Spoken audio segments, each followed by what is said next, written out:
Hello friends. Next நம்ம marginal costingல illustration 6 பார்க்கலாம் friends. From the following information, calculate the amount of profit using marginal cost technique. இப்போ நமக்கு என்ன கேக்குறாங்க? Profit கேக்குறாங்க. Fixed cost கொடுத்திருக்காங்க, selling price per unit, variable cost per unit, output level கொடுத்திருக்காங்க. இப்போ நம்ம என்ன ஃபார்முலா பார்த்திருக்கோம்? Sales minus variable cost. என்ன கிடைக்கும்? Contribution. Contributionல இருந்து fixed cost minus பண்ணா நமக்கு profit-ஆ loss-ஆன்னு தெரிஞ்சிரும். ஸோ இதுதான் ஃபார்மேட். இப்போ நம்மளுக்கு சேல்ஸ் கண்டுபிடிக்கணும். ஃபர்ஸ்ட் சேல்ஸ் என்ன கொடுத்துருக்காங்க? பெர் யூனிட் கொடுத்துருக்காங்க ₹10. இப்போ எவ்வளோ யூனிட்ஸ் இருக்கு? 1 lakh யூனிட்ஸ். இப்போ 1 lakh இன்ட்டு 10ன்னு போடணும்.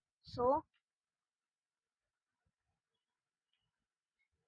1 lakh யூனிட்ஸ் இன்ட்டு 10. இப்போ என்ன ஆகும்? 10 lakhs ஆயிருமா? So 10 lakhs.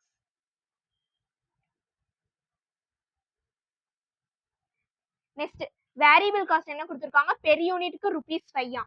இப்போ 1 lakh யூனிட்ஸ்க்கு எவ்வளோ வரும்? அப்போ 1 lakh யூனிட்ஸ் இன்ட்டு 5. இப்போ 5 lakhs ஆயிரும்.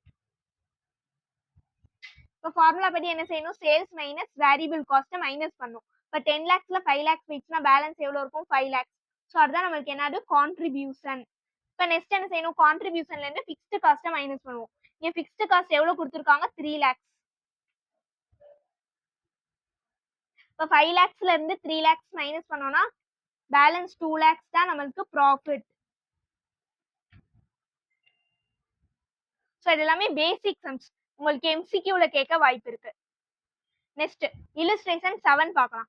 From the following particulars, find out break even point கேக்குறாங்க. So break even point formula என்னது? லாஸ்ட் சம்ல தான் பார்த்தோம்.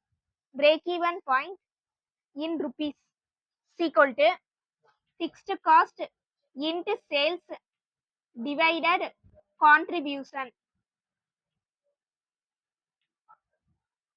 இப்போ நம்மளுக்கு இங்க ஃபிக்ஸ்டு காஸ்ட் எவ்வளவு கொடுத்துருக்காங்கன்னு பாருங்க. ₹1 lakh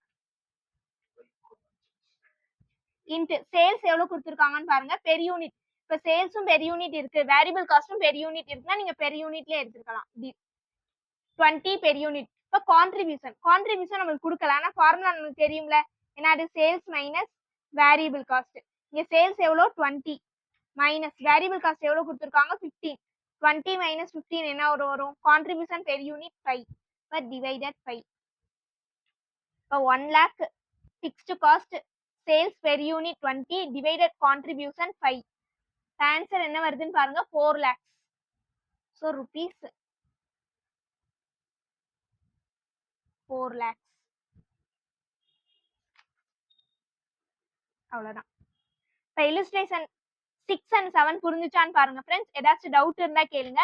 யூடியூப்ல பாக்குறவங்களுக்கு வந்து இந்த மாதிரி உங்களுக்கு நிறைய இந்த மாதிரி பேசிக் சம்ஸ் ஃப்ரீ வீடியோஸ் வேணா கண்டிப்பா என்னோட சேனல் சப்ஸ்கிரைப் பண்ணி பாருங்க. உங்களோட சீனியர் ஃப்ரெண்ட்ஸ்க்கு கண்டிப்பா ஷேர் பண்ணுங்க. Thank you friends. See you in the next video.